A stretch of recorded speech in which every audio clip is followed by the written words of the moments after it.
warahmatullahi wabarakatuh. Perkenalkan, nama saya Yasria Suparman dari Program Studi Administrasi Publik.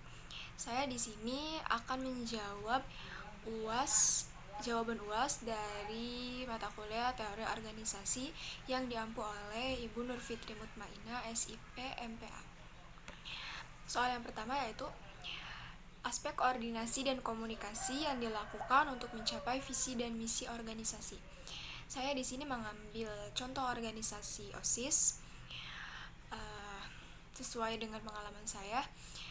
Bagaimana sih caranya? Apa yang harus dilakukan agar visi dan misi itu tercapai dalam sebuah organisasi? Yang pertama pastinya komunikasi yang berjalan dengan baik.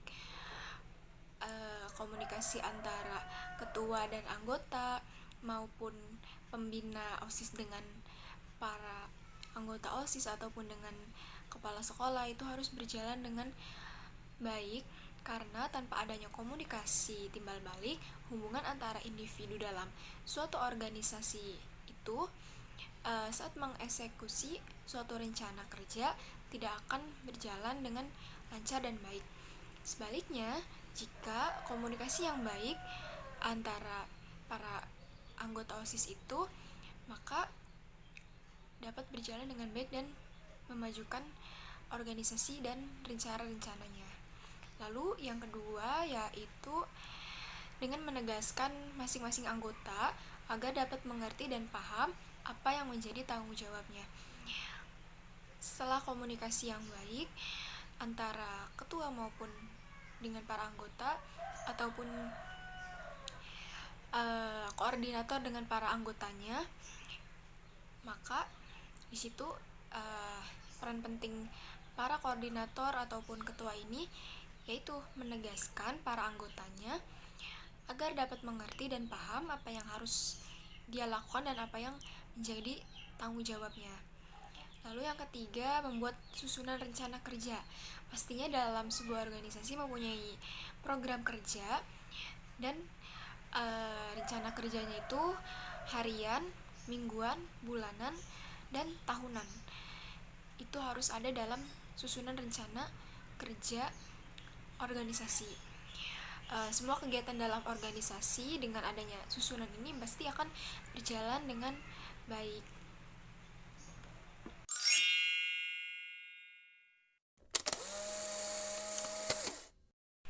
Nomor 2 yaitu etika dan budaya yang dianut dan berlaku dalam organisasi tersebut. Pastinya dalam sebuah organisasi itu butuh adanya etika dan budaya atau kebiasaan yang baik gitu. Norma-norma dan nilai-nilai bersama tentang bagaimana caranya melakukan sesuatu dalam organisasi tersebut. Etika organisasi menekankan perlunya seperangkat nilai yang dilaksanakan atau dilakukan oleh setiap anggota.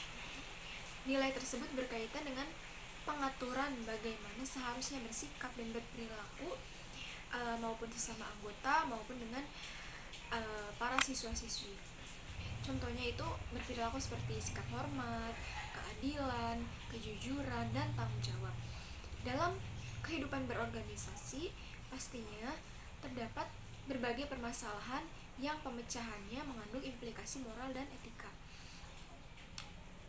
Dan pemecahan permasalahan tersebut secara moral dan etika kadang dapat diterima ataupun tidak. Dan sebuah organisasi adalah para anggota OSIS ini adalah dia itu sebagai contoh yang baik bagi para siswa-siswi. Jadi maka para siswa-siswi pun akan menyontohkan anggota OSIS tersebut gitu. Itu baiknya kepada para siswa-siswi dan juga kepada ketua maupun dengan anggota ataupun koordinator dengan anggota. Jadi etika kerja yang sangat berperan pastinya juga penting harus tertanam dalam diri para anggota dalam sebuah organisasi.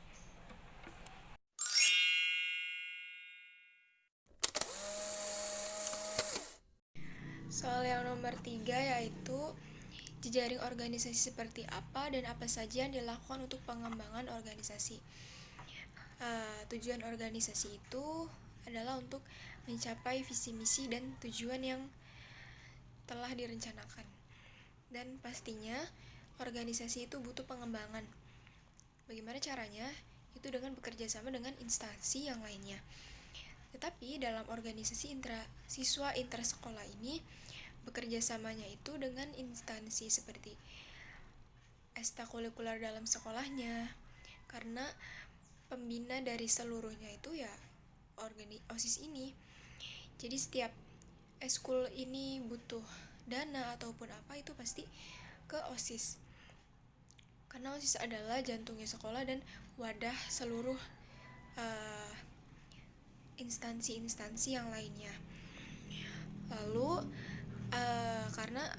karena juga OSIS ini mempunyai visi misi dan pastinya butuh kerjasama dengan instansi seperti eskul-eskul tersebut untuk mencapai visi misi yang telah direncanakan.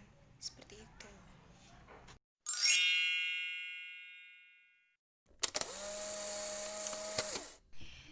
Selanjutnya, nomor 4 yaitu jelaskan masalah-masalah yang muncul dalam sistem organisasi tersebut dan analisis solusi terkait masalah yang ada.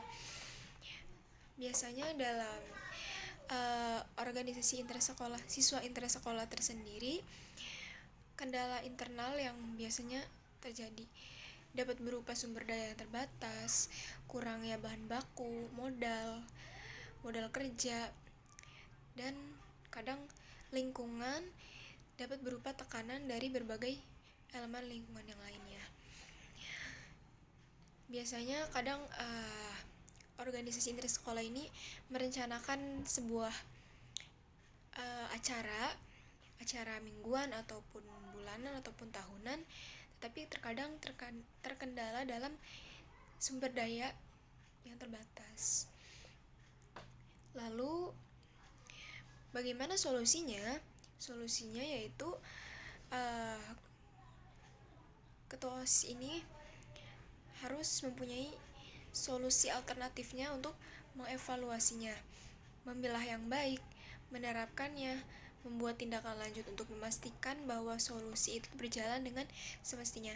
Ini tidak dengan masalah ini saja sih, dengan semuanya, karena terkadang masalah-masalah yang muncul juga terjadi pada para anggotanya. Maka dari itu, dalam organisasi itu butuh adanya komunikasi yang berjalan dengan baik, dan manajer ataupun kepala ataupun pembina OSIS itu sendiri harus mengetahui dan mengambil tindakan atau solusi terbaik untuk memecahkan masalah tersebut. Seperti itu. Mungkin cukup sekian, kurang lebihnya mohon maaf. Semoga jawaban ini bisa sesuai dengan apa yang seharusnya. Terima kasih. Wassalamualaikum warahmatullahi wabarakatuh.